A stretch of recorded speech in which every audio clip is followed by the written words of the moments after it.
আজহারি হুজুর নাকি কপি করেছেন। রিসেন্টলি তার একটা বই পাবলিশ হয়েছে, নাম হচ্ছে এক নজরে কোরআন। তো অনেকেই তার বিরুদ্ধে প্রোপাগান্ডা চালাচ্ছেন যে তিনি নাকি ডক্টর ফায়েজ বিন সাইয়াফের মাআলিমুস সুয়ার নামক গ্রন্থটাকে হুবহু কপি পেস্ট করে দিয়েছেন। আসলে সত্যি কথা বলতে ভাই, দিন যত যাচ্ছে তত বেশি আমি এটা রিয়েলাইজ করছি যে আসলেই সমালোচনা করতে কোনো যোগ্যতা লাগে না। আরে ভাই, আপনি যে তার সমালোচনা করছেন, ইনফোগ্রাফিক ডিজাইন সম্পর্কে আপনার কোনো আইডিয়া আছে কি? বাংলাদেশে এর তেমন কোনো প্রচলন না থাকলেও এটা কিন্তু মিডল ইস্ট কিংবা ওয়েস্টার্ন কান্ট্রিগুলোতে ব্যাপকভাবে জনপ্রিয়। তো আজহারি হুজুর তো আপনাদের মতো কুয়োর ব্যাং না, গোটা বিশ্বটাকে উনি অনেক কাছ থেকে দেখেছেন। ফলে এমন অনেক কিছু তিনি শিখেছেন যেটা আমরা কল্পনাও করতে পারবো না। তিনি মানুষের মাঝে কোরআনের বাণীগুলোকে সহজে পৌঁছানোর জন্য জাস্ট সেই ট্রেন্ডকে ফলো করেছেন, স্টাইলকে ফলো করেছেন।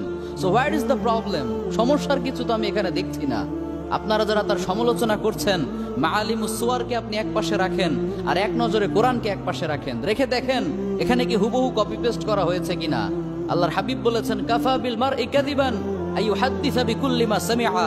একজন মানুষের মিথ্যুক হওয়ার জন্য এতটুকুই যথেষ্ট যে সে যা শোনে তাই বলে বেড়ায়, কোনো প্রকার ক্রস চেক করে না, কোনো প্রকার ডাবল চেক করে না। এজন্য সমালোচনা করবেন না, অযথা অপবাদ দিবেন না।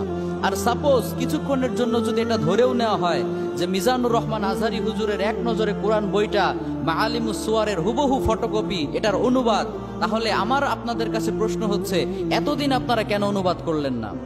কেন আপনারা এতদিন অনুবাদ করলেন না? নাকি এটার অনুবাদ জনগণের কাছে চলে আসলে আপনাদের ওই মাহফিলগুলোতে আর কিচ্ছা কাহিনী শুনতে তখন কেউ যাবে না?